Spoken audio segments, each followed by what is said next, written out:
Estudiantes, muy buenas tardes. ¿Me escuchan?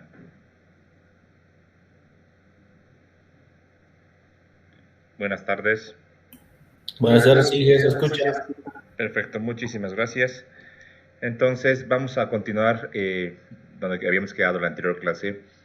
Dimos una tareita, ¿se acuerdan? Para poder ver una definición y algunas ideas sobre tecnología aplicada a la ingeniería civil. Eso lo vamos a ver al final de la clase, porque tenemos que acabar esta parte de lo que sería ciencia. Ya para resumir, digamos, ya para poder aterrizar al tema de investigación, para hacer una tesis, por ejemplo, tenemos dos enfoques generales, dos lineamientos generales para hacer investigación. Uno es el enfoque de investigación conocido como cuantitativo y otro enfoque es el cualitativo. Ambos tienen similitudes y diferencias que caracterizan a cada tipo de investigación. Ustedes cuando planteen su tema de investigación tendrán que irse por la línea quanti o la línea quali, o tal vez la línea más moderna, que es un poquito más compleja, la que vincula ambas líneas, que sería los tipos de investigaciones mixtas, que yo en lo personal no estaría sugiriendo todavía para lo que es pregrado, sí para un posgrado, porque es algo más complejo. ¿Sí? Bueno, comencemos con esta investigación cuantitativa. El término cuanti nos tiene que llevar a pensar en cuantificar una cantidad o cantidades. En este caso, en este tipo de investigaciones, lo que se hace es, en este caso, conocer la realidad a través de la recolección de datos y su análisis, ¿no?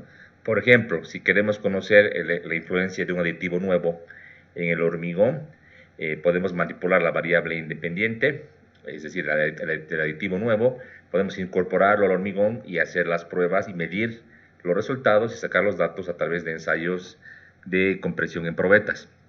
Entonces, lo que haríamos en este tipo de investigación sería un enfoque cuantitativo, porque vamos a recolectar los datos de pruebas que vamos a definir. Básicamente, este tipo de investigaciones se adecua más, por ejemplo, a lo que serían investigaciones experimentales, en las cuales tenemos que hacer como laboratoristas, por ejemplo, y poder definir una muestra y aplicar principios o una metodología adecuada, en la cual el investigador prácticamente tiene todas las posibilidades de manipular las variables y recabar los datos, ¿no? Este tipo de investigaciones es bastante interesante, debido a que está muy enfocada en mediciones numéricas, ¿no? Y frecuentemente también al uso de la estadística, ¿no? Esto para que tengan ya una idea preliminar. Imaginemos que queremos hacer una investigación que les parece en el orden de verificar un sistema estructural o verificar la pertinencia de, digamos que las fundaciones en viviendas o edificios de 4 niveles, en todo lo que sería el casco viejo de Cochabamba, en toda la zona central. Imaginémonos que tenemos que plantear esta investigación, pero salta a la vista de que el número o la cantidad de, edificaciones similares en todo el casco viejo es muy grande. Entonces va a ser muy poco probable que tú puedas hacer la investigación en un tiempo razonable y con un presupuesto disponible en todas las edificaciones. Vale decir, imaginémonos que tenemos unas 10.000 edificaciones nomás en el casco viejo, en 4 niveles. Sería impráctico o casi imposible que tú puedas acabar con esa investigación. Es por ese motivo que se debe sacar una muestra, y esta muestra está muy vinculada a lo que sería la probabilidad y estadística. Esta muestra debe tener, en este caso, debe ser sacada de manera aleatoria y debe ser seleccionada una cantidad numérica para que sus resultados al final de hacer la investigación sean representativos del total de la población o universo que estamos en este caso queriendo investigar. Y a los términos universo, población, muestra, en este caso aleatoria, representativa, ya nos dan parámetros, y si se acuerdan ustedes de sus cursos de estadística y probabilidad, de que tenemos este tipo de investigación vamos a aplicar para generalizar los resultados estadística, y para eso, como les digo, desde el inicio de la determinación de la muestra, y aplicamos estos criterios estadísticos para poder establecer, por ejemplo, intervalos de confianza, parámetros o posibles parámetros de error, la variabilidad, en este caso, etcétera, etcétera, etcétera. Y eso vamos a ver en el capítulo de diseño metodológico. En resumen, este tipo de investigaciones lo que queremos es manejar datos numéricos para tratarlos, analizarlos, organizarlos y aplicarles usualmente estadística para sacar conclusiones.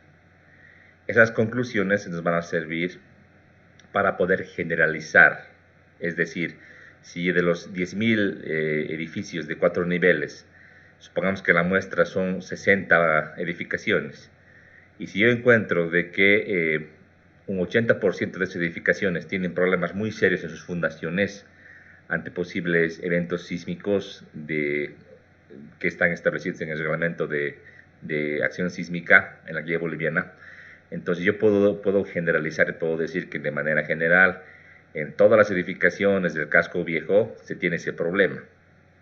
Entonces la idea fundamental o el objetivo fundamental de este tipo de investigaciones al manejar datos numéricos es poder encontrar una respuesta, vale decir, a la pregunta de investigación, o sea, en este caso probar la hipótesis, para generalizar los resultados.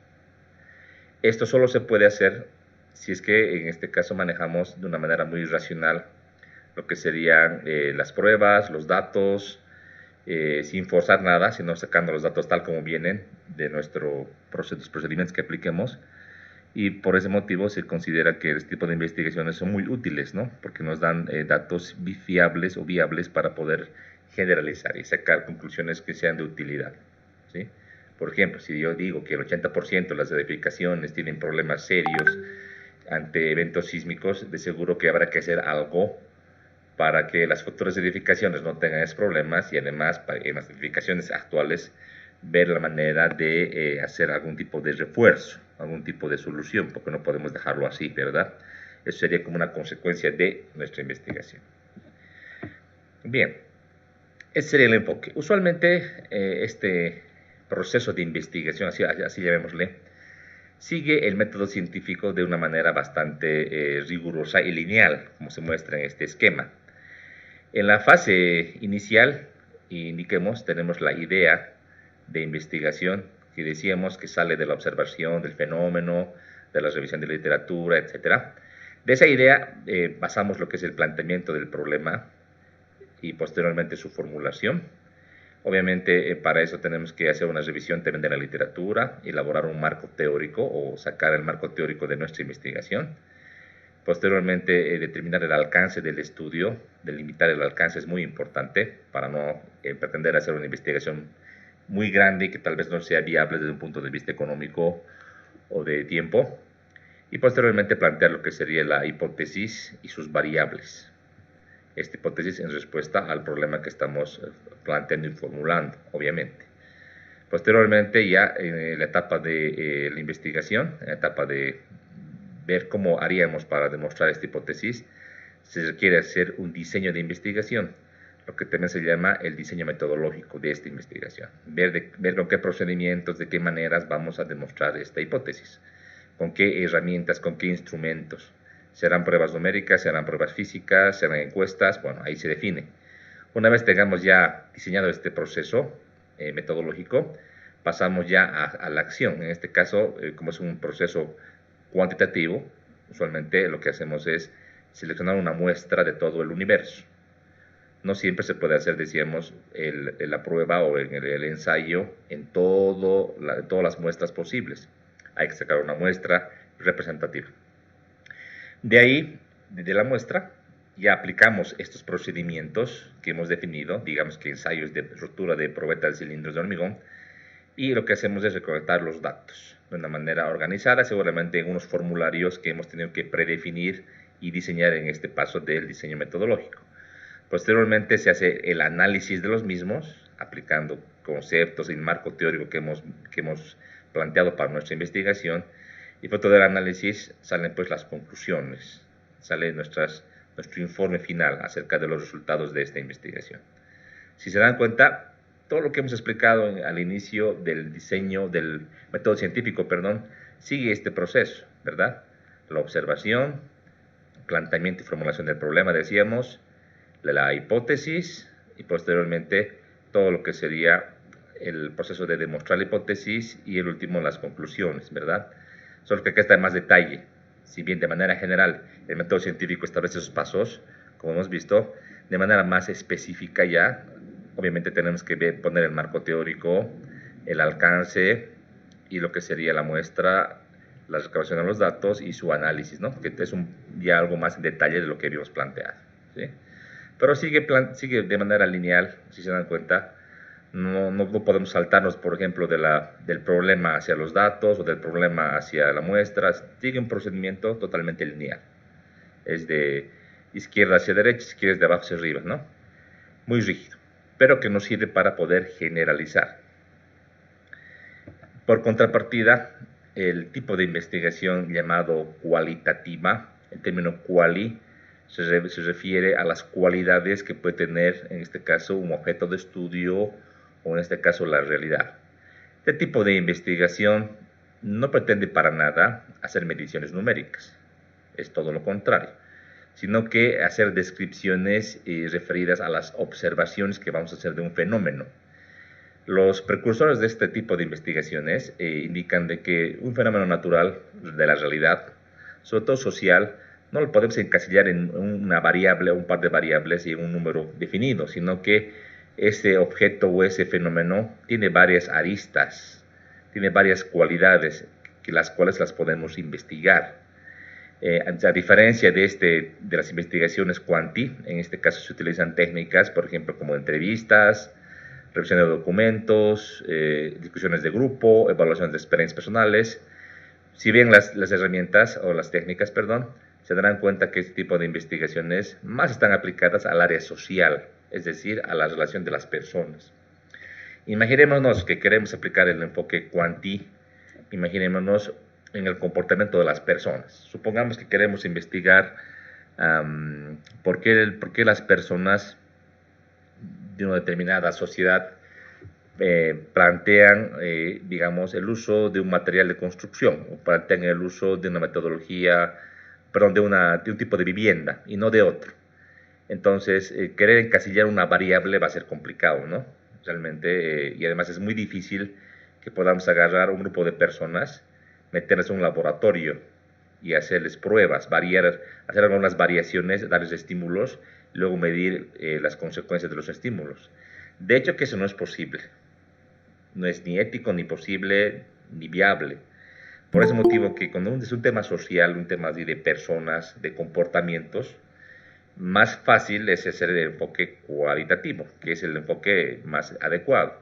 Acá se pueden hacer entrevistas a esos grupos de personas, a expertos, se puede hacer una revisión documental, se pueden ver historias de vida, por ejemplo, discusiones de grupos focales, grupos de expertos, evaluación de experiencias personales, etc. Una serie de técnicas que se pueden emplear en este tipo de investigación. Bueno, la diferencia fundamental, como aquí no tenemos datos numéricos específicos, es que al final de la investigación yo no voy a poder generalizar los resultados. En el otro tipo de investigación yo podría hacer las pruebas, medir los datos y sacar tendencias o en definitiva indicar y poder predecir un fenómeno o poder generalizar resultados. En el tipo de investigación cualitativa no se puede hacer esto, porque la investigación es particular. Tanto las entrevistas, la documentación, las discusiones de grupo y otro tipo de técnicas se va a aplicar a un grupo de personas en específico y a un fenómeno en específico. Querer generalizar no se va a poder. Lo que sí me puede dar este tipo de investigación, me puede dar criterios, ideas generales que probablemente se marquen en otro tipo de realidades similares, pero no es exactamente igual, por lo cual yo no podría hacer generalizaciones, ¿no? Y es más, si no uso la matemática y la estadística, es técnicamente inviable que yo pueda generalizar, ¿sí? Bien, entonces esa es la diferencia fundamental en la investigación cualitativa y la investigación cuantitativa, ¿sí? Ahora, en este tipo de investigaciones, usualmente las hipótesis van surgiendo ya dentro del proceso. No es que yo de entrada planteo la hipótesis y después hago un diseño para verificar la hipótesis y aplico los procedimientos. Aquí voy haciendo ya la investigación, a medida que yo recabe más datos, puedo plantear con esos insumos lo que sería la hipótesis, ¿sí? Una gran diferencia. Y además las variables no podemos manipularlas ni controlarlas experimentalmente, como en un laboratorio, lo que les decía en ese ejemplo de las personas, que no es tan viable o no es ético y además que no es posible en estas alturas hacer eso, ¿verdad? Entonces les voy a mostrar acá un flujo de lo que sería este proceso de investigación. Como verán, no es totalmente lineal, sino que viene en referencia todo en el marco de la literatura existente. Todo está en función de esta literatura o esta información que vamos a ir recabando, que va a cada una de estas etapas o fases de este tipo de investigación. Pasaremos comenzando con la idea de investigación, el planteamiento del problema y su formulación, una inmersión inicial en el campo, obviamente que va a requerir que los investigadores ingresen al fenómeno, ingresen a observar el fenómeno, incluso interactúen con los componentes de ese fenómeno y también en todos los casos revisen documentación, literatura existente como marco de referencia o marco teórico también se le puede llamar. Posteriormente sacar un concepto o hacer una concepción de un diseño de estudio que es perfectible. Pues si se dan cuenta aquí en las flechas, esto no va hacia adelante, sino que puede ir atrás o adelante.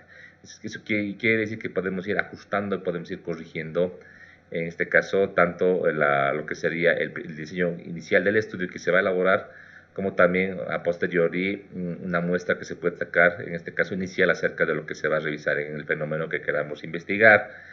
Posteriormente, una recolección de los datos, repito, a través de entrevistas, a través de técnicas de grupos, discusiones, todo igual en el marco de revisión de literatura existente para, al último, hacer un análisis y interpretación de los resultados. Este tipo de investigación no es lineal, sino que puede ir variando, repito, en función todo de la literatura y también en función de que es más flexible que el otro tipo de investigación. Y es más flexible por el hecho de que aquí no nos encasillamos con valores y datos numéricos o con ensayos físicos en un laboratorio, sino que aquí tenemos que aplicar varias técnicas y podemos ir ajustando la investigación, ¿no? Y la hipótesis sale a medida que vayamos revisando la investigación, la hipótesis se puede ir ajustando, planteando a medida de que vaya avanzando. No es tan enmarcado y tan claro con el método científico, pero podemos de manera general plantear lo siguiente. Aquí tendremos la observación, aquí el planteamiento y formulación del problema, en toda esta fase, digamos que sería como el desarrollo de la hipótesis y posteriormente la demostración de la hipótesis y las conclusiones en la fase 8 y la fase 9, ¿no? Hay muchas ciencias sociales, se utiliza este método cualitativo.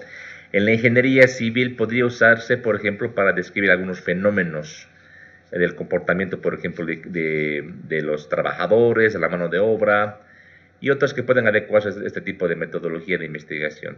Usualmente lo que se ve, yo por lo menos lo que he podido ver en el planteamiento de los perfiles de tesis, la mayoría de los ingenieros o los estudiantes, en este caso de ingeniería, más se van al enfoque cuantitativo, que está más vinculado también con nuestra profesión a la hora de medir, por ejemplo, resistencias, cuantificar capacidades. Entonces, más un tema de ensayo, prueba, medición es lo que nos lleva a, en este caso, este enfoque cuanti. Sin embargo, hay uno más que no lo he colocado acá en nuestra diapositiva, que sería un enfoque mixto. Este enfoque mixto tiene dentro de sus objetivos planteados algunos que pueden estar con este enfoque cuantitativo y otros con el cualitativo. Vale decir que de ambos tipos de investigación saca o aprovecha las mejores digamos, técnicas o al final los mejores resultados para poder entender de mejor manera una realidad, ¿no? Obviamente es mucho más complejo, mucho más complicado y mucho más también laborioso, pero si es que uno quiere hacer una investigación más completa, hacer una investigación mixta es mucho más adecuado, ¿no? Hay gente que preguntaba y al ver la literatura, la teoría y leer una investigación, ¿qué es mejor, lo cual y lo cuanti? Yo te podría decir que tanto lo cual y lo cuanti tienen su ventaja y su desventaja, ambos tienen un aporte, no podríamos decir que es mejor o es peor. Yo sé que a un inicio la investigación científica ha nacido con la metodología cuantitativa, donde se buscaba pues cuantificar numéricamente o de manera exacta y poder predecir un fenómeno. Sin embargo, lo cualitativo, que también es importante, ha ido para fortalecer las investigaciones acerca de los comportamientos, por ejemplo, de grupos de personas, y en definitiva nos da más perspectivas, no solamente datos numéricos, sino mayores perspectivas acerca del fenómeno natural que queremos estudiar, y que nos da más luces acerca de todo el contexto. No solamente se encasilla en dos variables, sino que es algo más general y más amplio, que nos lleva a mejor entendimiento de las características de un fenómeno natural. O sea que también es por eso que es importante, ¿no? Porque la realidad realmente es compleja, no es solamente dos variables, ¿no? Es algo más que eso. Bien.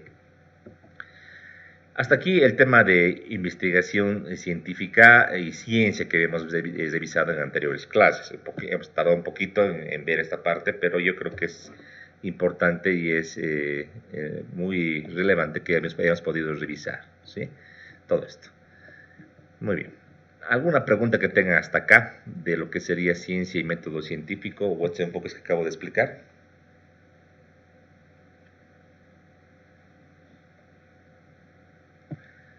¿Seguimos todavía en línea? Déjenme revisar, por favor.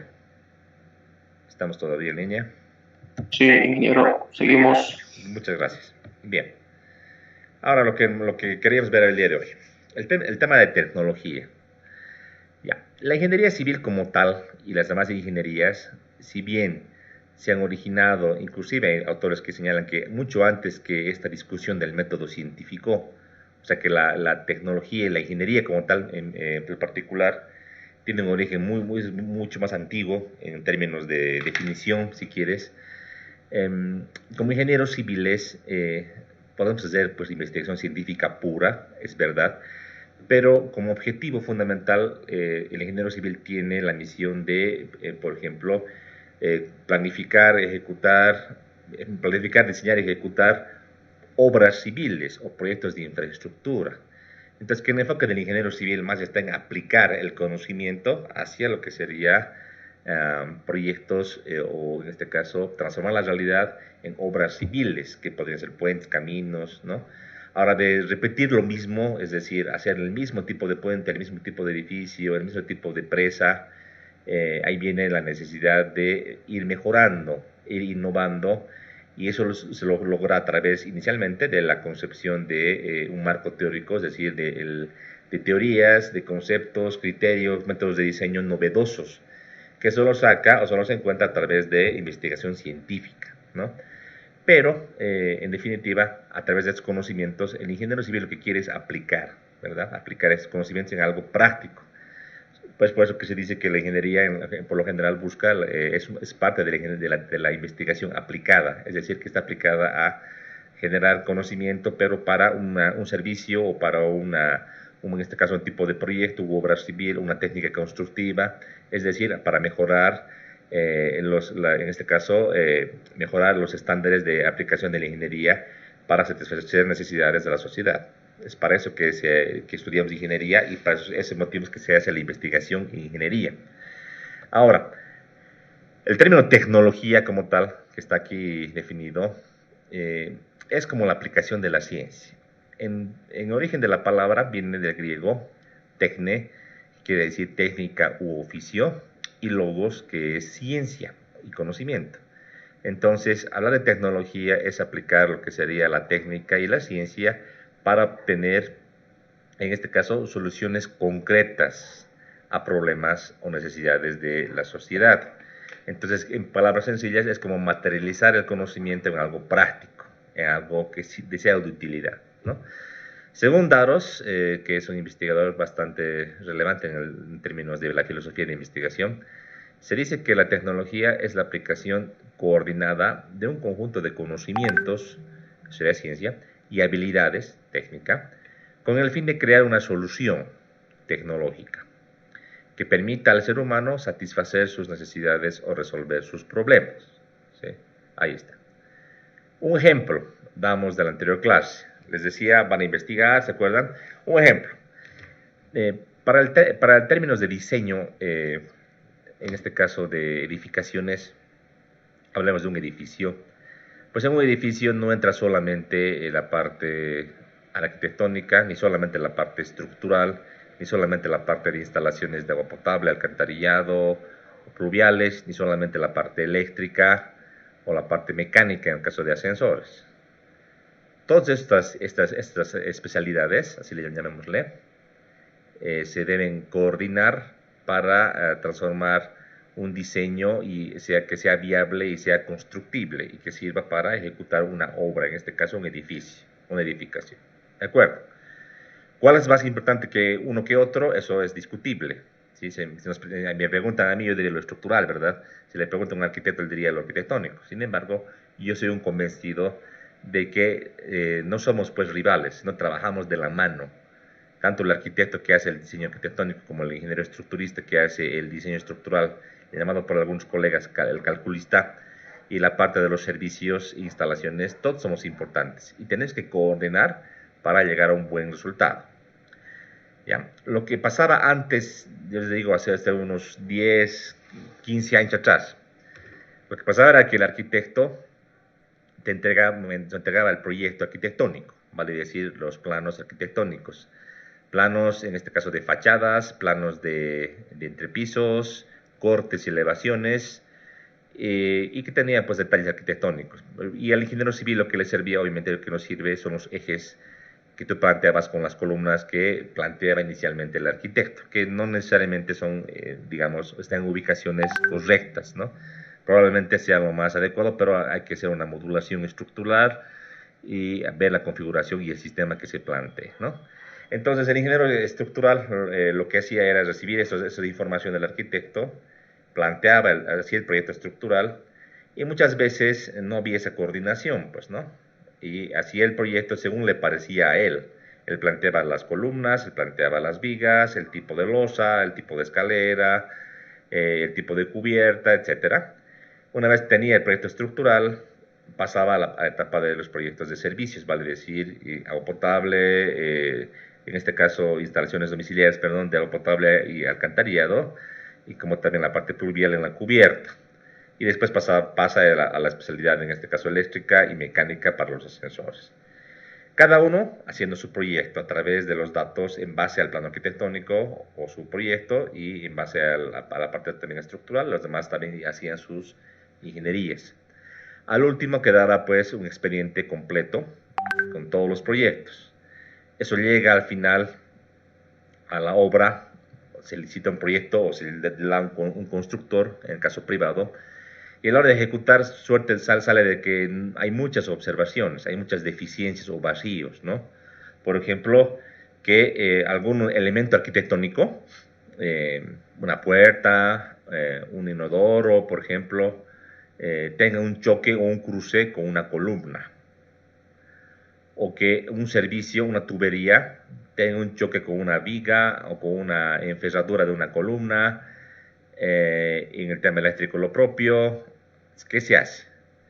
Ahí ya como no hay como hablar tal vez o volver atrás hacia los proyectos originales, ahí la gente que está en la obra tiene que tomar decisiones. Y muchas veces se ha dado de que a un principio, o sea, no se identificaban esas deficiencias, sino que se iba construyendo desde las cimentaciones, el primer piso, y ya en el segundo nivel teníamos ese problema, supongamos. Entonces teníamos que hacer una reformulación y en muchos casos te tenía que demoler alguna parte del proyecto para rehacer y aplicar esa modificación o esa solución que se ha encontrado para salvar ese problema. Eso lleva a atrasos y lleva, por ejemplo, a ejecutar ítems, aunque sean pequeños, que tengan que demolerse, es decir, trabajo que tiene que rehacerse. Y esto ha conllevado una serie de ineficiencias y sobrecostos que a la hora de hacer números gruesos en una edificación salen pues fuertes, inclusive presupuestos que han ido creciendo con el tiempo y que hacen que los contratantes, ya sea una empresa pública, ya sea una persona natural o una empresa privada, les salgan de las manos y no tengan con qué después financiar la conclusión del proyecto. Y no van a dejar mentir, ustedes han debido ver alguna vez por las calles alguna edificación o edificio, aunque mediano, a medio construir, que está años de ancha ahí en ladrillo, o que le falta todavía que construyan una losa. Lo que pasa es que no ha habido una planificación adecuada y seguro que en la obra han previsto inicialmente con un monto económico acabar el edificio. Pero al ir construyendo se han dado cuenta que hay una serie de observaciones, interferencias con servicios básicos, lo estructural, lo arquitectónico, o tal vez vacíos, que tal vez se hubiesen podido detectar en el proyecto, pero que ningún especialista se ha dado cuenta. Y a la hora de ejecutar la obra, ya al ejecutar, el que construye sabe pues, que se requiere algunas cosas que no estaban previstas. Y todo lo que no está previsto es pues un ítem que se debe hacer. O sea, el constructor no es pues un benefactor. El constructor está para construir y cobrar por lo que está haciendo, ¿verdad? Entonces, si se olvidaron un metro cuadrado de cerámica, ese metro cuadrado no lo va a pues, dejar gratis, lo va a cobrar. Y si se olvidaron hacer un revoque en un volumen, también lo va a cobrar. Entonces, al final, sumas todos los ítems, que son cientos de ítems en un edificio, y sale de que de por ahí nos salimos en presupuesto más de un 10%, inclusive del monto original. Eso conflictúa al contratante, conflictúa al contratista y de por ahí hace que los contratos también se tengan que cortar, tengan que dejar obras a medio hacer. Entonces, ante este escenario, que no solamente se da en Bolivia, sino a nivel mundial, ¿qué es lo que ha acontecido? Que ha habido personas que han ido pensando en este problema y necesidad que hay de la sociedad y en este caso de los profesionales, y han generado esta metodología llamada BIM. Esta metodología BIM genera este beneficio, o sea, hace de que todos los proyectos, ya sea el arquitectónico, estructural y el de instalaciones, se puedan hacer en línea, se puedan superponer todos los proyectos en un solo modelo tridimensional, y allá antes de ejecutar el proyecto se puedan detectar, se puedan ver algunos traslapes, algunos problemas de obstrucción de por ahí instalaciones o de por ahí elementos arquitectónicos con los estructurales, y antes de equivocarse a iniciar la construcción se puedan hacer correcciones, ¿no? Ya se puede hacer una coordinación en real, en 3 dimensiones, en un solo modelo, repito, que puede ser compartido con todas las especialidades y se pueda cuantificar con mayor precisión todos los ítems y volúmenes necesarios para poder ejecutar un proyecto. Es decir, tener un proyecto bien concebido, bien coordinado y que tenga unos cómputos y el último un presupuesto más real. Y con esto el contratante tenga pues los insumos para poder saber cuánto le va a costar el proyecto a ciencia cierta, ¿no? Obviamente esta tecnología BIM no es automática, pues. O sea, el BIM si bien ayuda mucho, tiene muchas ventajas, es como cualquier herramienta. Si no la sabes utilizar, si no tienes la experiencia y el conocimiento para poder plantear dentro de la herramienta los métodos constructivos y soluciones técnicas que se pueden dar, por ejemplo, a la hora de hacer traslapes de instalaciones y otras, es lo mismo que nada, ¿verdad? Pero si tienes ese conocimiento, sabes de arquitectura, sabes de ingeniería y la parte constructiva, seguro que con una herramienta tendrás una gran ventaja para poder plantear una edificación, yo diría casi sin errores. O sea, decir que del papel a la realidad se puede hacer al 100% sin ninguna falla es también inviable. Siempre hay ajustes que se tienen que hacer, pero ajustes que deberían ser menores, pequeños, y no ajustes grandes como los que se hacían antes cuando no teníamos este tipo de proyectos, como les decía, cada uno por separado, ¿no? Y eso pasaba, era normal, y ahora tenemos esta gran herramienta que nos ayuda a hacer esa coordinación entre especialidades, ¿no? Incluso hoy creo que no hay mucha gente que ya a la hora de proyectar sus edificaciones tiene o usa esta herramienta. Yo sé, por ejemplo, que los arquitectos usualmente tienen ya, digamos, por costumbre usar el programa Vectorworks o el Archicad.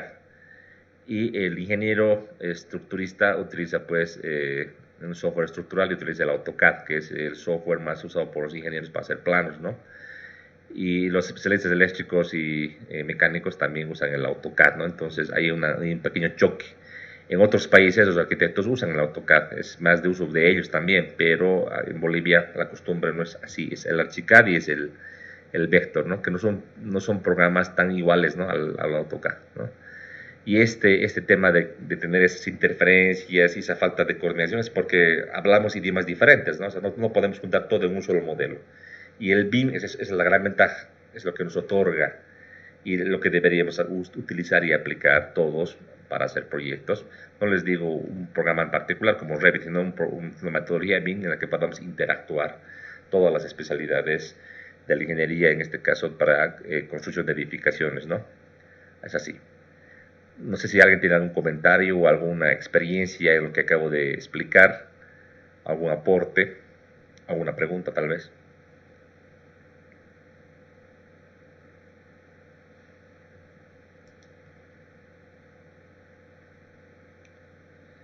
¿Se ha entendido tal vez o no esta parte de lo que les explicaba, de la parte de edificaciones?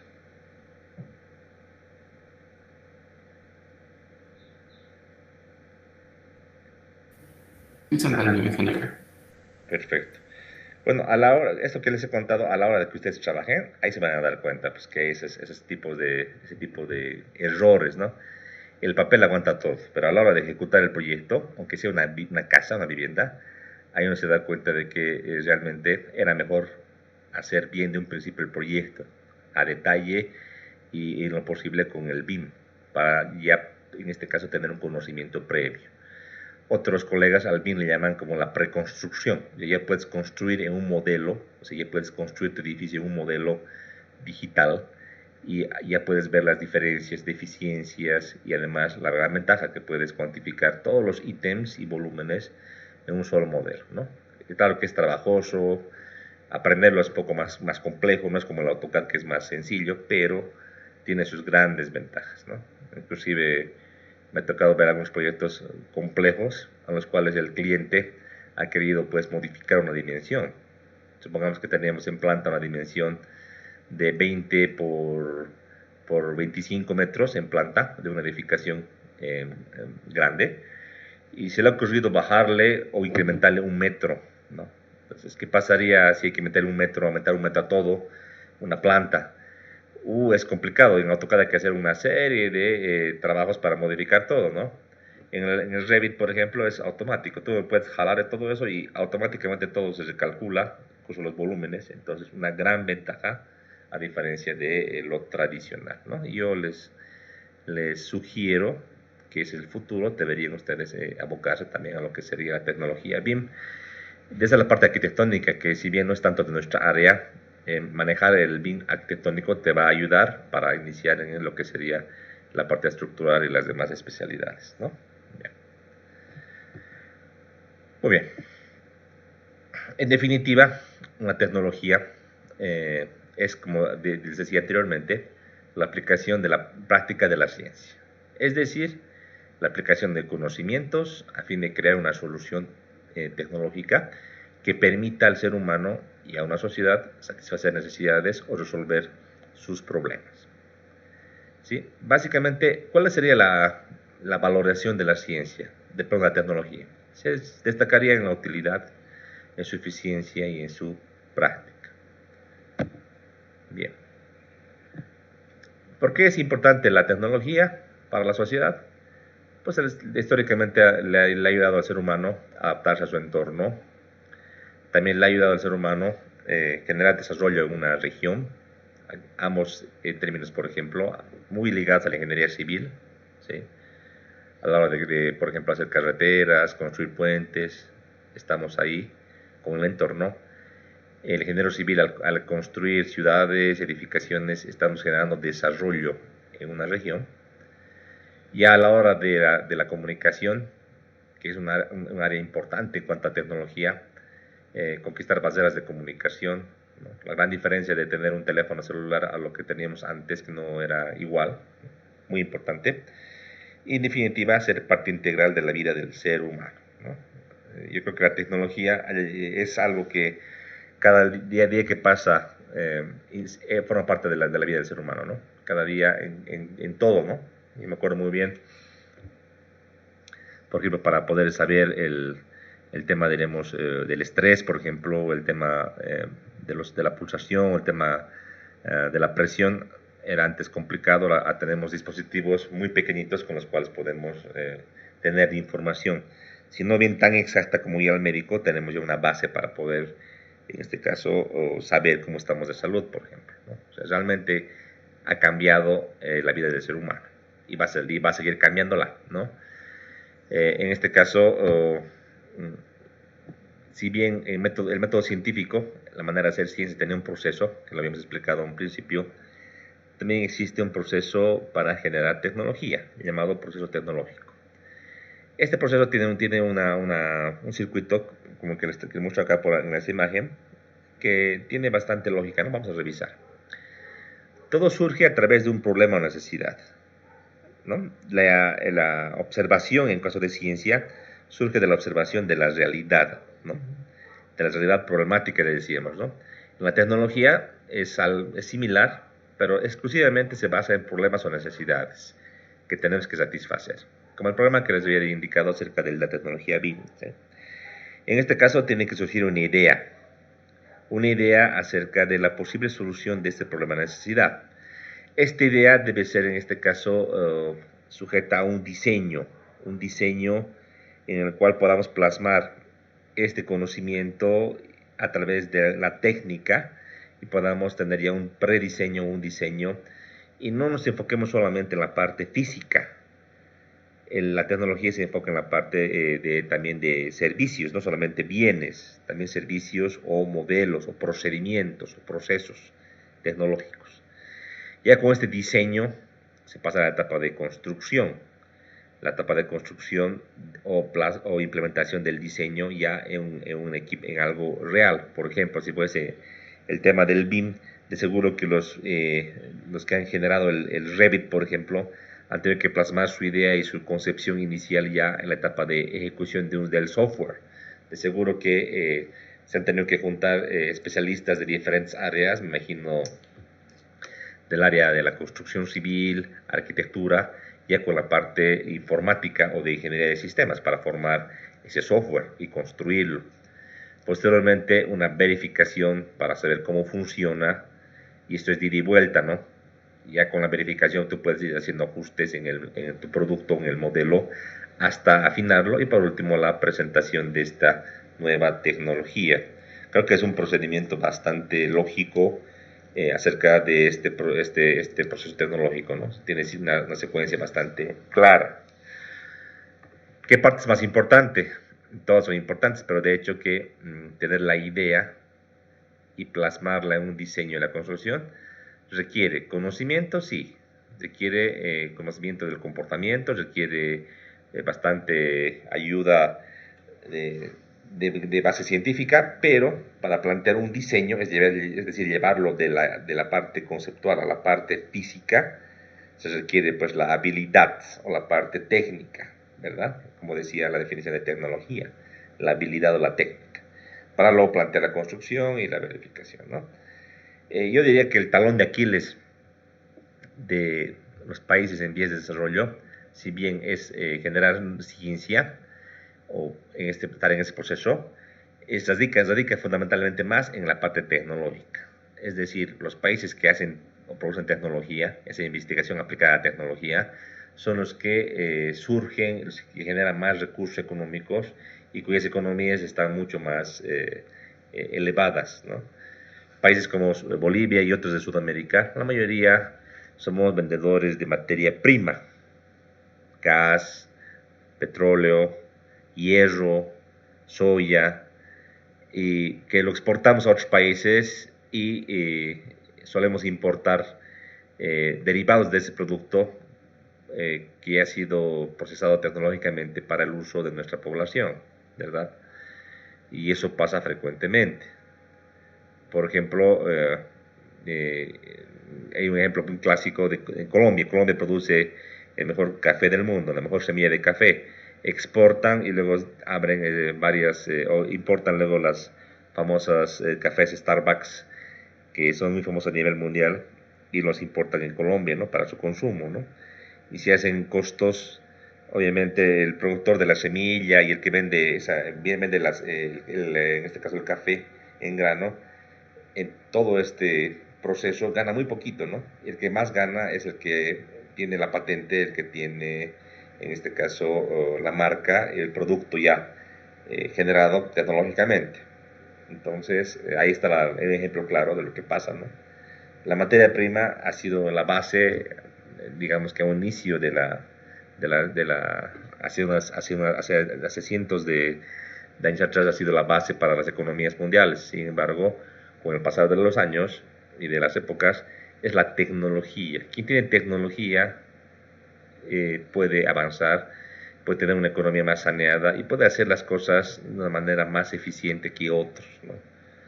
Es como ustedes, por ejemplo, si ustedes para hacer un cálculo estructural lo hacen a mano como hacían nuestros ingenieros eméritos de antes, y vale mucho, ¿no? Es trabajoso, dificultoso, tiene sus limitaciones, pero realmente hay que tener mucho cuidado, mucho orden para poder hacer.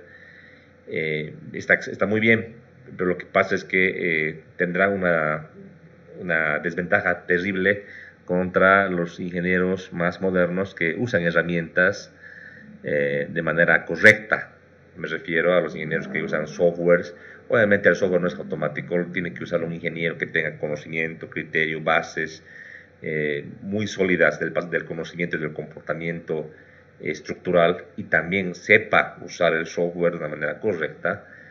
Y la diferencia es abismal en cuanto al tiempo que se gasta un ingeniero y otro para obtener el mismo resultado. Entonces es pues una desventaja grande, ¿no? Quedarse con la tecnología de antes o quedarse con el método tradicional es una gran desventaja para el campo laboral, porque al que quiere digamos, construir una casa o un edificio, no le importa cómo le entregues o de qué manera hagas, ¿no? A lo que le importa es que le entregues un proyecto completo para que se apruebe y luego se ejecute. Te ha costado más, te ha costado menos, ha sido más manual o más automatizado, eso al cliente no le interesa. Lo que le interesa son los resultados. Entonces, en base de esto, tenemos que tener una idea clara de que como ingenieros civiles no podemos quedarnos en una etapa, ¿no? O sea, digamos, ustedes salen de la universidad y se quedan ahí, van a perder mucho, porque las épocas van pasando. Pasan 3, 5 años, 10 años y realmente la brecha que existe entre el conocimiento, la tecnología antigua con la actual es gigante.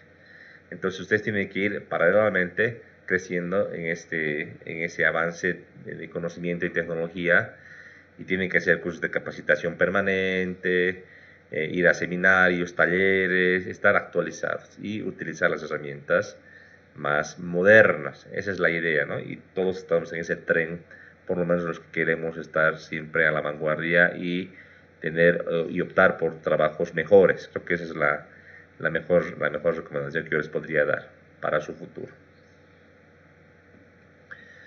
Bien. En definitiva, ciencia y tecnología, ambos conceptos son diferentes.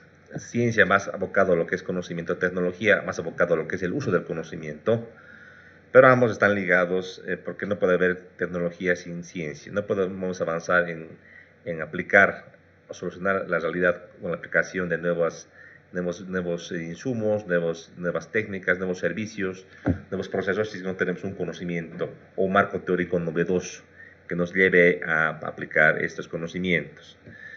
Aquí tenemos unas diferencias entre ciencia y tecnología. Creo que lo más importante, yo diría, por ejemplo, el punto número 2. Dice, la ciencia utiliza fórmulas o normas, mientras que la tecnología busca o se marca en buscar solamente la eficiencia. El cómo buscará pues la mejor manera, pero lo que busca es la eficiencia. La ciencia va en busca de la verdad, de la realidad. La tecnología emplea fórmulas o proposiciones en búsqueda, repito, de la eficiencia. Para la ciencia, los problemas tienen relación con lo cognoscitivo. El término cognoscitivo se refiere al conocimiento, a la parte conceptual de las ideas. Y mientras que la tecnología, los problemas se hacen en relación a lo práctico. Creo que es el punto número 5, sí es la mayor diferencia entre ambos conceptos, lo práctico y lo teórico. ustedes como ingenieros civiles van a estar en ambos, tienen que aplicar los dos, usualmente, pero lo práctico es lo que más nos sirve, ¿no? A la hora de implementar proyectos. No se vale solamente ser teórico, ¿no? Así es. Tal vez algún ejemplo les podría dar. ¿Qué les parece? Alguna vez me tocó estar en un proyecto con un colega que llegó de un posgrado, ¿no? Que se quedó años, creo que se quedó casi 10 años haciendo un posgrado en Europa y llega, ¿no? A un proyecto. Estábamos en el proyecto y, bueno, el contratante del proyecto, bueno, en este caso estábamos con un contratista, él nos ha pedido directamente dar una solución. O sea, al contratante, en este caso al que estaba ejecutando la obra, no le importaba, ¿no? El cómo, sino le importaba la solución, que se pueda hacer ese proyecto. Y en este caso, el colega, que era muy teórico, tenía mucho conocimiento, era un excelente ingeniero, pero su deficiencia ha sido de que era muy nuevito en el tema constructivo, en el tema práctico. Y le ha dado la vuelta y quería pues estudiarlo con más detenimiento. Y el problema es que en las obras, en los proyectos, tiempo es dinero. Cada día que pasa es sueldo a los trabajadores, cada día que pasa hay que pagar alquileres, boletas de garantía, las deudas con los acreedores, porque no todo el dinero lo tiene el contratista para poder comprar material, sino que saca el crédito también. Hace de que el día que pasa es día de perjuicio y día, en este caso, en contra de la economía del contratista. Entonces, realmente, si bien en algunos casos especiales es importante no ser apresurados para implementar una solución, porque puede ser que sea más caro después arreglar algo que hagamos mal. En este caso era un tema no tan complicado o no tan crítico que se podía resolver, pero la deficiencia del colega era que era muy teórico. Quería estar seguro y no todo hay pues, en libros, ¿no? No todo hay en libros. Todo, en lo posible todo hay que calcular, ¿verdad? Pero también hay algunos criterios pucha, prácticos que se pueden probar hasta en campo para ver su solución o su comportamiento. Entonces no ha faltado ahí el otro ingeniero que era más joven y era más de obra, que ha planteado la solución al problema y que se lo ha plasmado en la obra y ha podido ser resuelto. Entonces, para el dueño de la empresa, si bien él tenía doctorado, más le valía el ingeniero que le daba soluciones, ¿no? Evidentemente, yo soy un convencido de que no solo vale lo práctico, o sea, lo que vale es el conocimiento y la práctica, pero no solamente saber o saber hacer, sino ambas cosas son importantes en un ingeniero.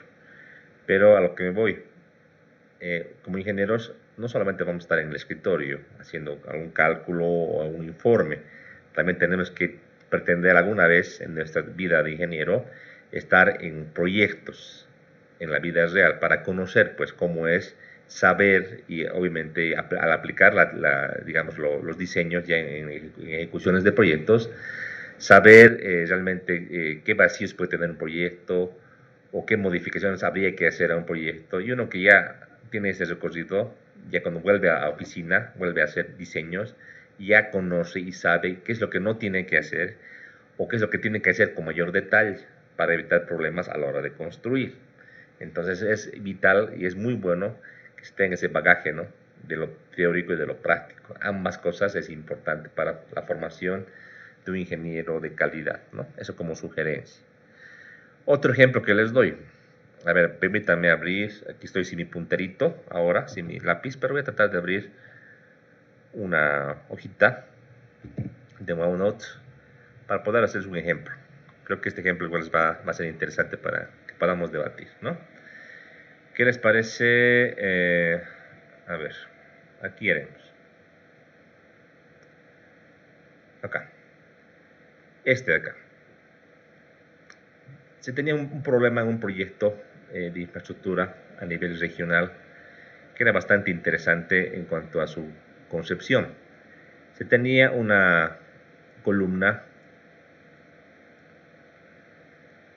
circular, ahí está, que estaba planteada en el proyecto. Sin embargo, por tema de dimensión del edificio, justamente en este eje de esta columna debía ser una junta.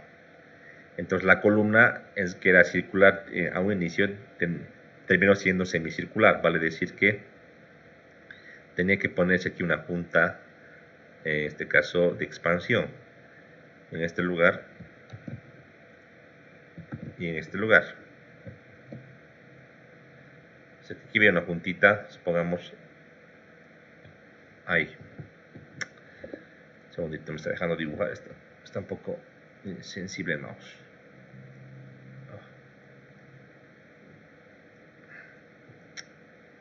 Qué bacana. A ver. Ahí.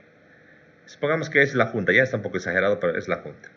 Entonces, teníamos que esta parte con color verde que la estoy pintando era una columna semicircular. ¿Ya? No sé si ustedes alguna vez han calculado una columna semicircular o han visto desde la universidad o han visto algún libro. En hormigón armado me refiero. ¿Alguien ha visto alguna vez un cálculo de una columna semicircular en el curso? ¿Alguien, por favor, nos podría ayudar?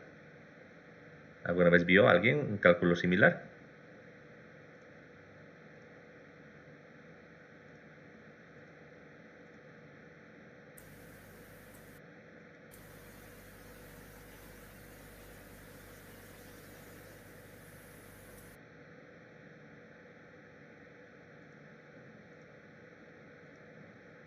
¿Alguien? ¿Nadie en el curso? No. Entonces, como la columna era inicialmente circular, y eso era algo racional, tenemos la junta, aquí en la junta no tenemos nada, es vacío, ¿no? Aquí tenemos las armaduras, aquí van a disculpar, son las armaduras longitudinales de esta columna. Van a disculpar, estoy con el mouse nomás, es difícil hacer este dibujito. Ahí teníamos este problema. Ahora, ¿cómo poder solucionar este problema? En el tema de diseño, para saber si esta columna semicircular era adecuada o no, o cambiar el tamaño de la sección. ¿Cómo harían ustedes para poder hacer? ¿Cómo harían ustedes? ¿Alguien nos podría ayudar? ¿Alguien del área de estructuras? Algo que se podría hacer es, bueno, como se hizo, por ejemplo, la deducción de las ecuaciones para momentos, vectores en vigas en Hormigón 1, y creo que en Hormigón 2 también se hacía. Entonces podría tratar de equilibrar las fuerzas internas, pero tomando en cuenta la forma que tiene esta columna. Es decir, en la parte de inercia, todo eso no sería base por altura, tomando en cuenta un cuadrado, sino más este semicírculo. Pero hay que encontrar su centroide, hay que encontrar la línea neutra para ver también si está en estado elástico o en estado inelástico. Entonces hay que tomar en cuenta los conceptos básicos, pero con una geometría diferente. Sí, pero no es tan fácil, ¿no? Es complicado. Ahora hay software, pues. Se puede hacer en software. Se puede plantear cualquier sección y lo que no sale por lo menos es una curva o una superficie de interacción, no sale, 3D, ¿no? Pero en aquel entonces no había, les cuento, no había. Entonces, o no se conocía bien. Entonces, ¿qué se le ocurrió a un ingeniero? Ya, y les voy a dar una idea de cómo él lo ha hecho. Ahí está. Entonces el ingeniero ha dicho lo siguiente: si bien tenemos este problema y lo podemos analizar y verlo pues horas de horas, ¿no? Estudiarlo, como dice su compañera, hay que estudiarlo, evidentemente, que es algo importantísimo. Alguien se le ocurrió lo siguiente: ha dicho, mira, lo que yo voy a hacer es una sección rectangular. Yo voy a hacer una sección, a ver, déjenme ver con este colorcito, tal vez este color naranja no sirva, sí, es naranja. Y lo que he hecho es lo siguiente: ha planteado una sección rectangular de esta manera, más o menos así, ahí, algo así. Entonces el ingeniero que ha planteado esta solución ha dicho lo siguiente: miren, hacer una sección semicircular, si bien es difícil, como dice su compañero, se puede investigar, aplicar las teorías, meter un software, pero él ha dicho lo siguiente: yo voy a hacer esta sección rectangular y la voy a considerar inscrita en este semicírculo. Las dimensiones, obviamente, en área son menores que del semicírculo, ¿no? Porque está inscrito. tiene esa base y esta altura.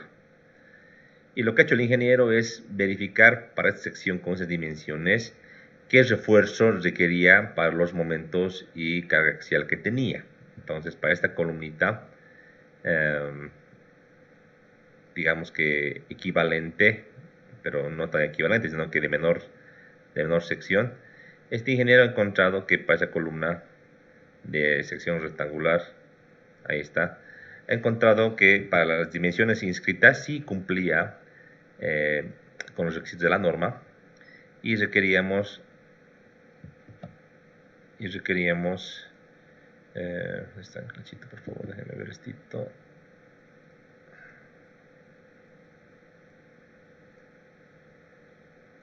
Y requeríamos, por ejemplo, este refuerzo. Estoy aquí mostrando, me disculpar que está un poco así, no está bien hechito, pero déjenme ver así. Ahí está.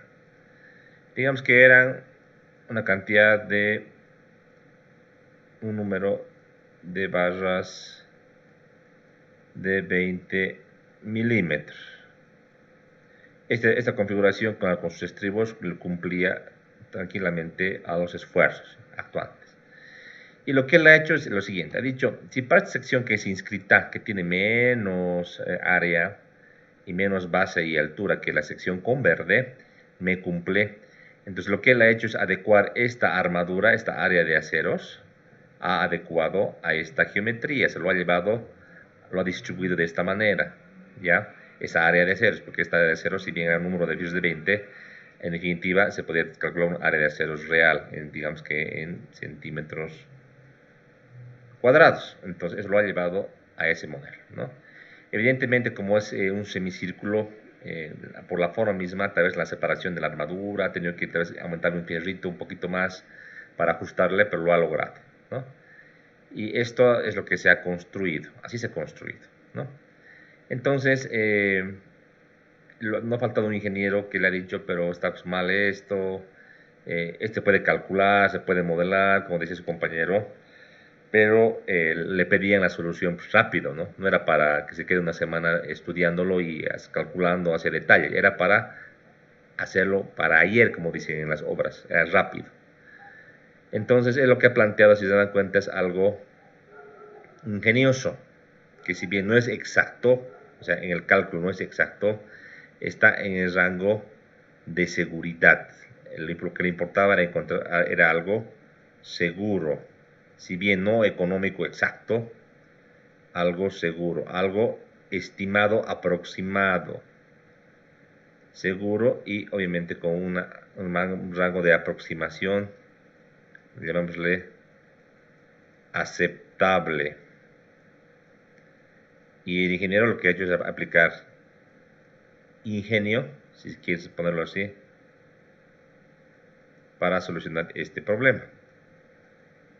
¿Qué es lo que está buscando él? Lo práctico, como les acabo de contar, lo práctico, pues rápido, hay que hacerlo rápido.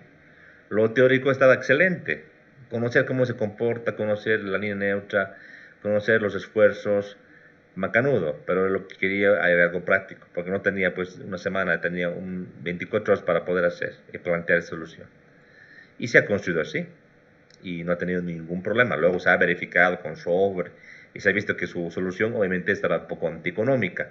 Tenía 2 fierritos por demás de los que se quería, pero 2 fierritos en esa edificación de 3 niveles no era nada comparado a que una semana entera se pasen estudiando y pagar pues boletas, mano de obra y demás rubros.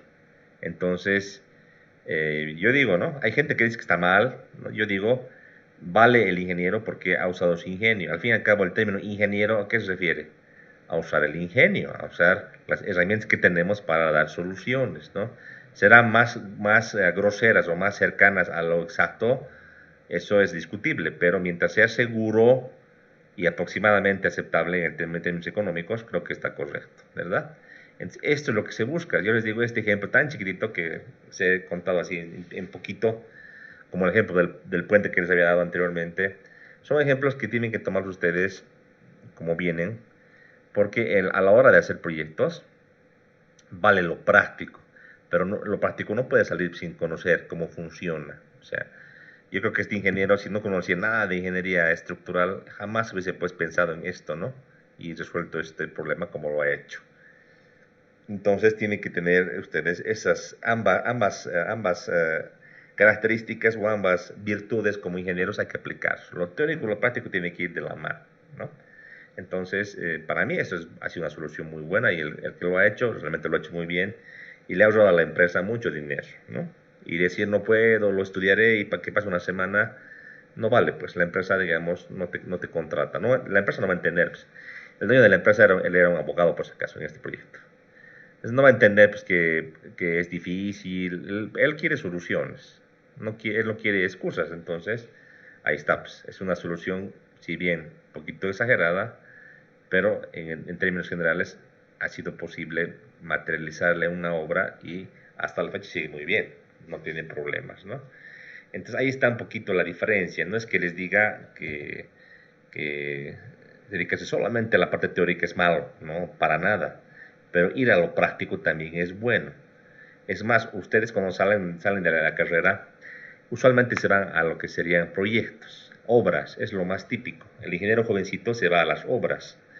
¿Por qué? Porque los ingenieros ya medio de edad o ya seniors tienen ya más familia, tienen familia, ¿no? Que está ya, tienen hijos pequeños, difícilmente van a ir al campo, ¿no? O sea, pueden ir al campo de inspección, ¿no? Pero quedarse a vivir en el campo, digamos, unos 5 meses, 6 meses es difícil. Hay gente que va, ¿no? Pero es más complicado.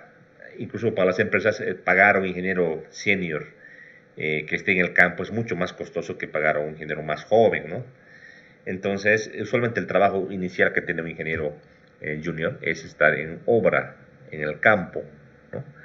Y es muy bueno porque tú que estás en la universidad y que has salido con conocimientos fresquitos, vas y lo aplicas pues, lo aplicas a los proyectos y entiendes cómo funciona, entiendes que no solo todo lo que has aprendido, todo lo que está en un papel, en un proyecto, se plasma tal cual en la realidad, hay que hacer cambios, ajustes sobre la marcha, ves técnicas constructivas que tal vez no las conocías o no las pensabas, y tú ya sabes cómo puedes enriquecer ya un proyecto en un diseño a la hora que tú vuelvas ya a la parte de gabinete. Entonces es muy importante que ustedes hagan como diríamos, el año de provincia, si se quiere tener así, irse un par de añitos a los proyectos reales, ya sea edificaciones, puentes, caminos, no importa. La idea es que tú, en base a esta práctica constructiva, tú veas y tú puedas también aportar con tu conocimiento y aprender también, ¿no? Reafirmar. Es también por eso que mucha gente que hace posgrado, les recomiendo, ¿no? Dice, pasé una maestría excelente, pero es muy bueno que tú inicies por lo menos con un par de añitos en la parte de obra, para que tengas ese roce y ese conocimiento de lo práctico y ahí te vayas a la maestría, ¿no? Inclusive ya en lo práctico vas a ver problemas que tal vez no tengas literatura libre disponible o que no tengamos investigaciones o literatura que resuelva esos problemas. Y de por ahí, con estos problemas que tú los ves en campo, te puedes inspirar para plantear un tema de tesis de maestría, por ejemplo. ¿Se dan cuenta? Entonces son cositas que van de la mano y es misión mía como docente también recomendarles, ¿no? Y animarles, ¿no? Yo les digo, yo por más pienso, ¿no? Si hay alguna de ustedes que no quiere ir al campo porque no le gusta, porque no hay pues, Spotify, no hay internet, bueno, ¿no? Yo creo que nuestra carrera es tan bonita, pero creo que el fin o la misión fundamental del ingeniero es pues, construir, ¿no? Y ya la parte, digamos, cercana de construir, digamos, cerca de la ciudad ya ha quedado chico, si bien hay varias edificaciones que se construyen, usualmente las obras de caminos y las obras sanitarias más importantes están un poco alejadas, ¿no? Están en las provincias. Entonces hay que animarse a ir pues al campo. Es muy importante, es realmente importante. Yo les animo, ¿no? A que a la hora de que acaben su carrera se embarquen ya al tema práctico, vayan a los proyectos. Es muy bueno. Desde ese punto de vista es técnico y aparte ingenieril, es un aporte a su formación de ingenieros y seguro que de ahí a unos 4 o 5 años van a ser ingenieros muy expertos en el área que se especialicen ustedes, ¿no? Eso como recomendación. Muy bien. En definitiva, en este esquema podemos explicar qué es tecnología. Tecnología, decíamos, es resolver problemas a través de esta tecnología y obviamente para hacer tecnología juntamos lo que es las necesidades o los problemas a ser resueltos, en este caso, con la ciencia y la técnica, ¿no? Que sería el esquema de qué es tecnología desde el punto de vista gráfico, ¿no? Muy bien, hasta aquí el tema de tecnologías. Es muy cortito, solamente quería colocarlo de esa manera práctica. Ahora lo que voy a hacer es preguntar la tarea que hemos dicho, ¿no? Había que pensar, decíamos, en 5 tecnologías que en los últimos 10 años han ayudado al ingeniero civil o a los ingenieros civiles a mejorar o a plantear o plasmar o solucionar necesidades, o solucionar problemas, perdón, necesidades en el área de la construcción, en el área de ingeniería como tal. Para esto les doy un ejemplo, ¿no? Que era el tema del BIM, de uno de las 5. Entonces voy a llamar con lista y lo que yo quiero es que prendan su cámara, se presenten ante mí y planteen una de las tecnologías que han podido revisar y poco nos expliquen cómo era antes y cómo es la tecnología que han investigado, que han revisado, cómo es ahora el cambio que ha habido, ¿ya? Bueno, para esto voy a entonces irme aquí tenemos a nuestra clase y voy a abrir nuestro navegador. Por favor, quisiera que el estudiante Dana del Rocío, creo que es Conde o Condarco. Dana, ¿me escuchas? Presente. ¿Eres Condarco o Cosío? Condori. Condori, pero es que no se ve muy bien acá. Oye, Dana, entonces, a ver, tu camarita, te lo prendes, por favor, y nos explicas. Qué tecnología habrás visto que ha cambiado, en este caso, el quehacer del ingeniero civil. A ver.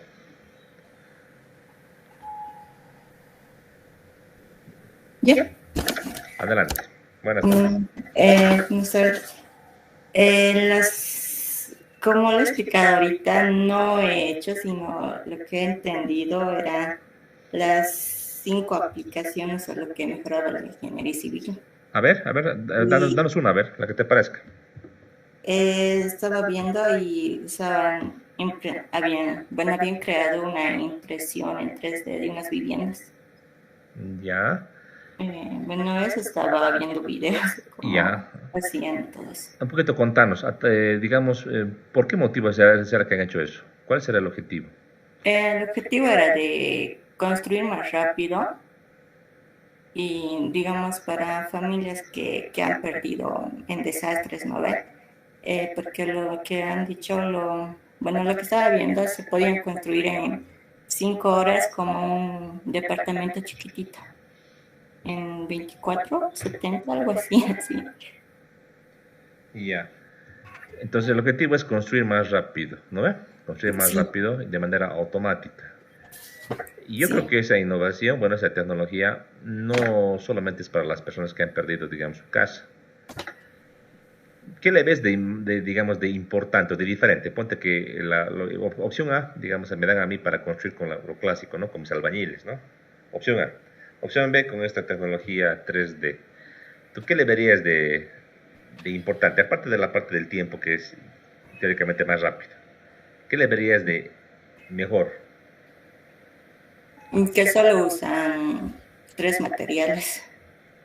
Usan el concreto y el armado, si es que es necesario, pero si no, todo es máquina, solo necesita, la entrada del ingeniero, el ingeniero electromecánico que ha diseñado la máquina y después... Claro, pero si tú analizas, digamos, usar menos material, o sea, digamos, en el otro ladrillo usamos hormigón y acero, ¿no ve? En este usamos solo hormigón y acero, pero ¿qué mejor? Yo no le veo tanto mejor ahí. ¿Qué de mejor podría haber? A ver, piensa un poquito, un poco analizarle. Gente contra máquina, ¿qué es mejor? O sea, ¿cuál será la diferencia fundamental? La diferencia es que genera menos empleo. Ya, está bien, es válido tu punto de vista. O sea, menos gasto de mano de obra. Eso es el perjuicio para los trabajadores, ¿no ve? Perjuicio, claro, pero desde el punto de vista, digamos, del ingeniero civil, desde el punto de vista ingenieril, ¿qué sería mejor o peor? Supongamos que es un muro, ¿ya? Hay que ser un muro de contención. Opción A, hacer a mano, con albañiles. Opción B, con la máquina. ¿Qué sería lo mejor según vos? ¿Según qué crees? Con albañiles. Ya. Porque uno genera empleo y vas viendo el proceso. Ya. Con una máquina es automático, donde no sabes si está bien o no. Uy, pero yo creo que al revés, mamita. Yo creo que al revés. ¿Es por qué?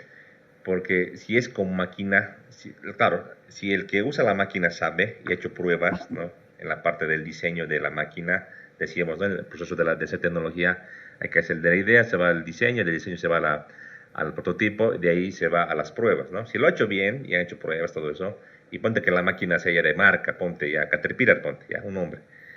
Se supone que la máquina hace una obra con estándares de calidad. Lo bueno de la máquina es que no varía. Se puede estar en el día, digamos, desde las 8 de la mañana hasta las 8 de la noche y no va a variar, va a ser constante. Es que la mano de obra no es así, no es así la mano de obra, o sea, es variable. Si está más cansado el trabajador, si está con sol ahí, puede que cambie la manera de hacer ese ítem. Entonces yo creo que en términos de calidad es mucho mejor hacer con una máquina, o sea, si está bien hecho. Obviamente el talón de Aquiles, ¿cuál sería para una empresa en Bolivia para aplicar esa tecnología? El costo. El costo, pues claro. Si yo tengo asegurado un contrato de hacer muchas viviendas, probablemente me alcance para comprar la máquina y ya tener la máquina para hacer, ¿no?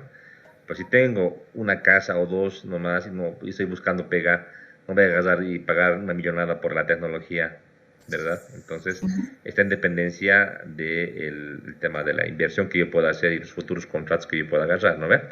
Pero eso es lo que quiere que analicen, ¿no? Muy buen ejemplo que has dado, me parece muy bien. Gracias, Dana, muchas gracias. Sí. Favor al estudiante Jorge Apafa Calizaya.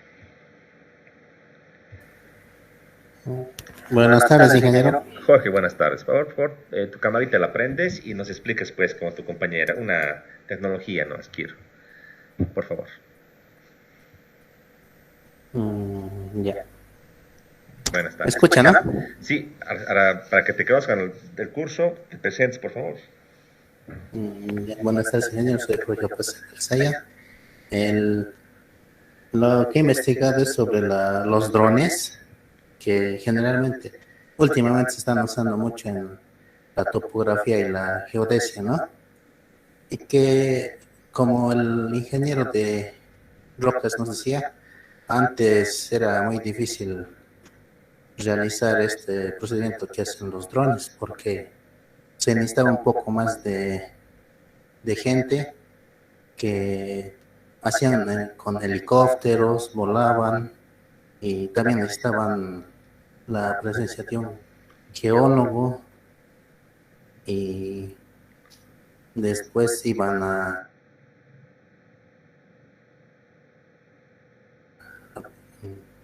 los planos, ¿no? Que, bueno, atrasan lo que habían visto desde el helicóptero.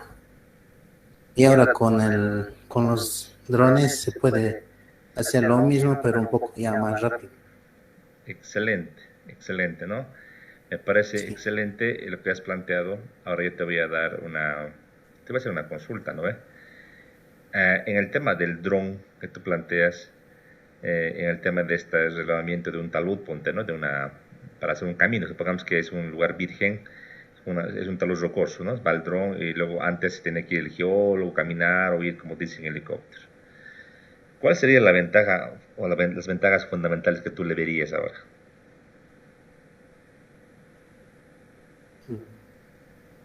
Las desventajas del dron, ¿qué? No, las ventajas. Las ventajas, bueno, sí. Bueno, sería el tiempo, ¿no? Que ya se puede realizar un poco más rápido. Las imágenes también son ya como hay alta tecnología con HD incluso salen las imágenes 4K incluso. y, y sobre todo eso ya no lleva estabilidad. Sí, incluso en 4K y también los ¿qué más serían? Los modelos, ¿no? Que también se pueden realizar en la computadora ya, porque todo eso ya bota el dron. Exactamente, muy bien, eso es lo que quería escuchar. El tema de costo, tu compañera ha explicado una tecnología en la cual, si bien tiene ventajas, su talón de Aquiles es el costo, que es mucho más caro hacer con ese equipo novedoso, ¿no? En tu caso, en el tema de precios o costos, ¿cuál sería, es ventaja o desventaja usar drone, según vos? Mm, Bueno, yo creo que depende, ¿no? Del proyecto, porque eh, creo que actualmente los drones, bueno, no he visto eso, sinceramente, de los costos, pero más o menos creo que actualmente ya están un poco. Yo creo que cuando han empezado eran más caros que ahora, ¿no? Porque ya están siendo muy utilizados ya, sobre todo para las carreteras, ¿no? Y Sí, yo creo que con el tiempo va a ir disminuyendo, pero yo creo que un poco sí ya son un poco caros. yo creo que no es tan caro, che. O sea, el equipo sí caro, ¿no? Pero Sí, el equipo sí. usar mano de obra, el geólogo te cobra por hora o por día. Has hablado de helicóptero incluso, en algunos lugares que es inaccesible Sí. con helicóptero. Es mucho más caro pues, que usar un dron, ¿no? Un dron, para que tengas idea, un dron de alta calidad, o sea, de calidad regular, en dron DJI, el Phantom 4K debe estar alrededor de unos 1000 a 1500 a casi $2000. Y con ese, si lo quieres que tenga para georreferenciar el famoso RTK, que antes era muy caro, me animaré a decir que está por los 4 o 5 mil dólares exageradamente, tal vez menos. Yo creo que adquirir un equipo de estos comparado a pagar un geólogo y todo su equipo, y aparte del tema de hacer los modelos, que lo hace al automático con el software, yo creo que un camino tranquilamente se paga y se contrapaga el dron. La única desventaja que yo le veo es el tema de la batería, ¿no? Que ahorita es el tema del talón de Aquiles de los drones, que el mejor dron durará la batería pues 40 minutos a una hora, exageradamente, ¿no? Mientras que seguro que de aquí a un futuro, me imagino que de aquí a unos 5 años, 10 años, el tema de las baterías va a ser un tema ya resuelto, ¿no? Pero tu idea y tu aporte es importantísimo, ¿no? El tema de los drones. Excelente. Muchas gracias, Jorge. Ya, sería bien. Gracias. Favor con el universitario Marcelo Sainz. Marcelito, buenas tardes. Buenas tardes, ingeniero. Adelante, la camarita y nos explicas y te presentas. A vos todos deben conocer ya. Bien, ingeniero. Bien, porque sí, aquí está la cámara. Ya. Una técnica, tal vez no muy novedosa actualmente, pero sí hace unos años atrás, es una sobre los hormigones translúcidos, que cuando, creo que fue el 2018 o 2019, vino la doctora Marta Kosior-Kasperuk de Polonia y expuso en su presentación justamente de que había un estudio de maestría que estaban haciendo allá y de que ellos estaban investigando, al menos en la parte del hormigón translúcido, y las ventajas que tenía este tipo de hormigón era de que primero, cómo se hacía era prácticamente sencillo, era solamente agregar lo que son las fibras de vidrio para permitir que haya lo que se denomina el traspaso de la luz, que también reducía el costo de iluminación en las instalaciones. O sea, si uno podía hacer un muro de hormigón directamente, pero con este tipo de hormigón, en el día no era necesario prender luces, nada. Venía de la luz natural de lo que era el sol. Entonces tenía esa ventaja. Y además que se logró que este hormigón tenga la resistencia similar, de hecho, al hormigón puro, o sea, comparado con lo que era un hormigón, digamos, un H25, se podría conseguir el mismo resultado poniendo las fibras. Entonces, es algo interesante porque ya yendo a la parte medioambiental consigue de que se ahorre bastante en lo que es el tema energético. Por ejemplo, eso allá porque están también, porque lo estaban investigando con tanta, ¿cómo decir?, con bastante interés. Por ejemplo, ahorita la situación actual de la guerra ha hecho de que haya conflicto con Rusia en la parte energética, ¿no? Porque ellos venden el gas y el petróleo. Entonces, la cosa es de que en el caso de que haya un cese por completo de la energía, ¿de dónde se sacaría, bueno, la luz natural para trabajar de día, ¿no? Entonces, esta es una respuesta.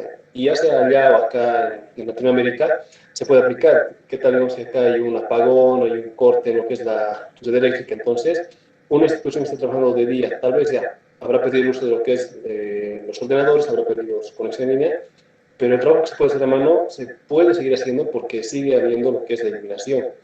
Entonces, eso ayuda bastante en lo que es el trabajo en sí de todos los usuarios de las edificaciones.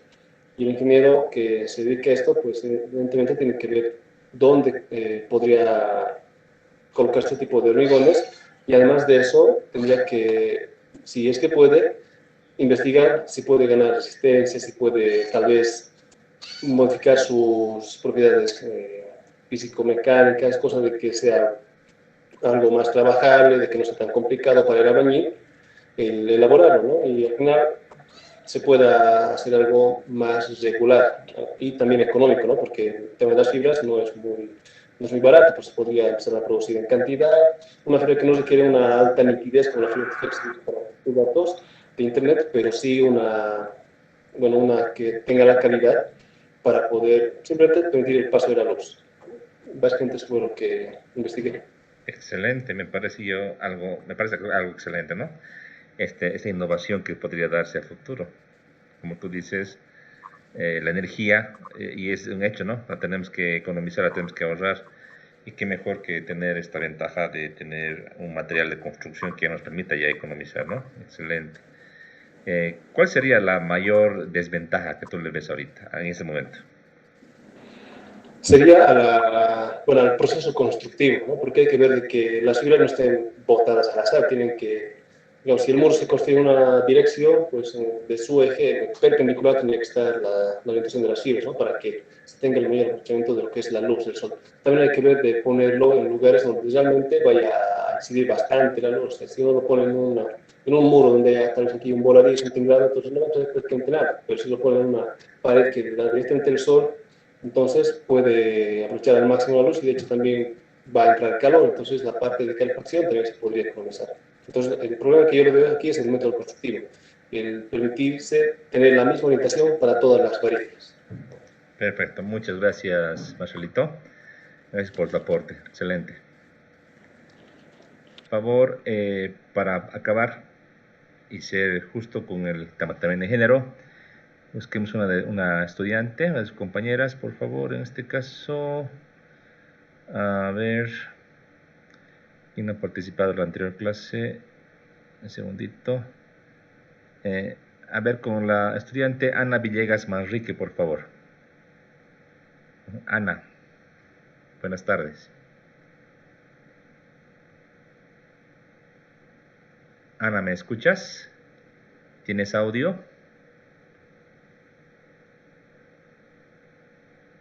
Creo que está con problemas su compañera. Bueno, busquemos otro estudiante. Por favor, con Alejandra Fabiola. Alejandra Fabiola. Buenas tardes, ingeniero. Muy buenas tardes, Alejandra. A ver, igual que tus compañeros, a ver, una innovación, una tecnología, perdón, que hayas investigado y hayas visto que ha cambiado la ingeniería, en este caso civil, en los últimos 10 años. Por favor, si puedes poner tu camarita para que nos expliques, por favor.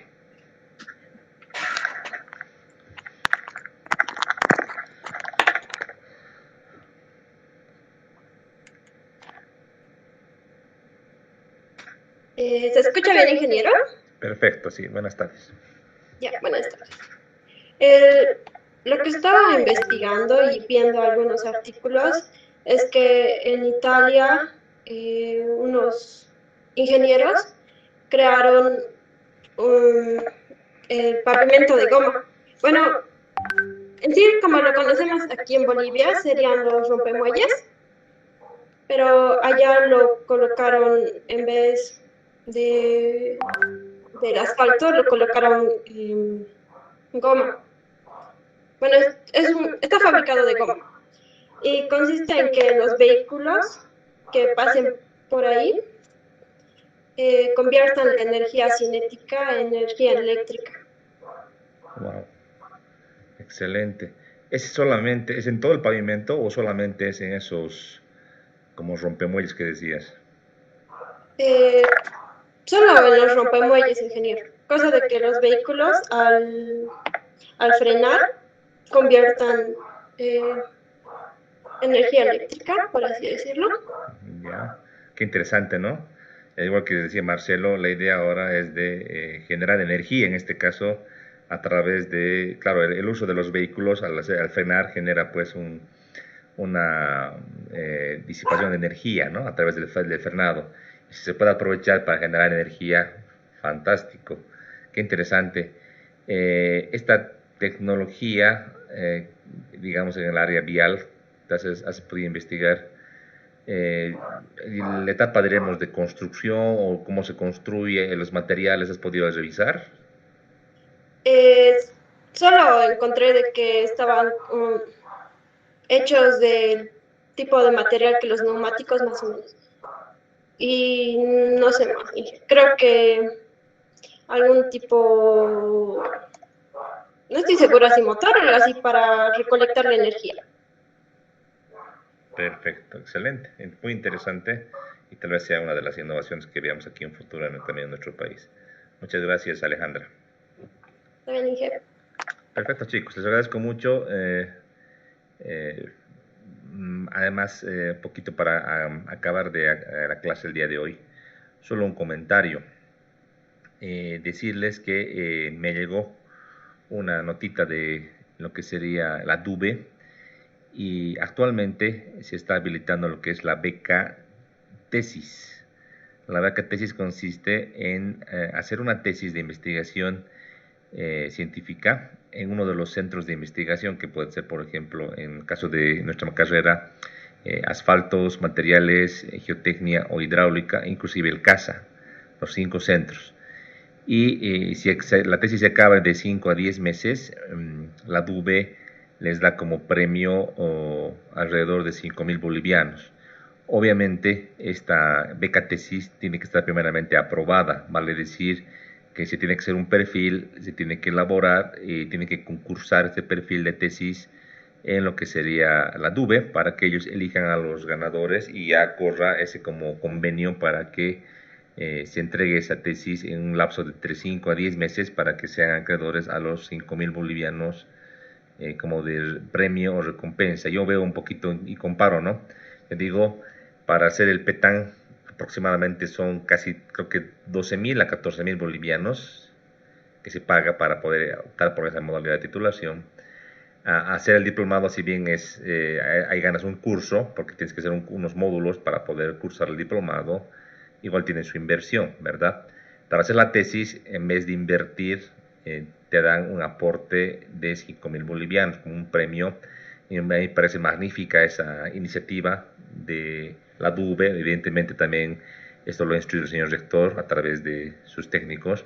Me parece que es muy bueno para que ustedes se motiven para hacer también investigación científica. Entonces sería fantástico si tal vez para este semestre no se puede, para el siguiente, ya cuando acaben taller 1 y todas sus materias, puedan animarse y plantear su investigación. Y habría que ir viendo de qué manera, en este caso, ir hacia un centro de investigación, ¿no? Aquí tenemos la carrera sin convenciones. En las 5 menciones podríamos adecuarnos para lo que es materiales, para lo que es asfaltos, pavimentos, para lo que es el CASA, para lo que es hidráulica, geotecnia, y podríamos adecuar o ir para hacer una investigación. Tal vez para que conozcan mejor y se enteren de primera mano qué es lo que hace cada centro, cada laboratorio. Yo voy a tratar de invitar a los directores de los centros para que nos den una pequeña charlita.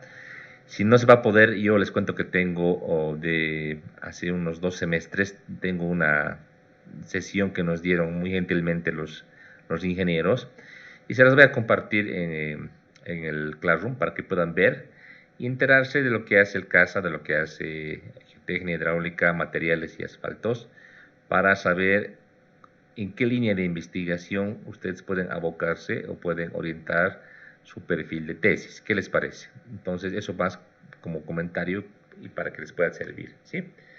Muy bien, entonces quedamos aquí, chicos. Les agradezco mucho por su participación y por su aporte el día de hoy. Nos vemos el día sábado a hora de la madrugada, ¿sí? Muchas gracias, hasta luego. Muchas gracias. Hasta luego, Inge. Gracias, hasta luego. Sí.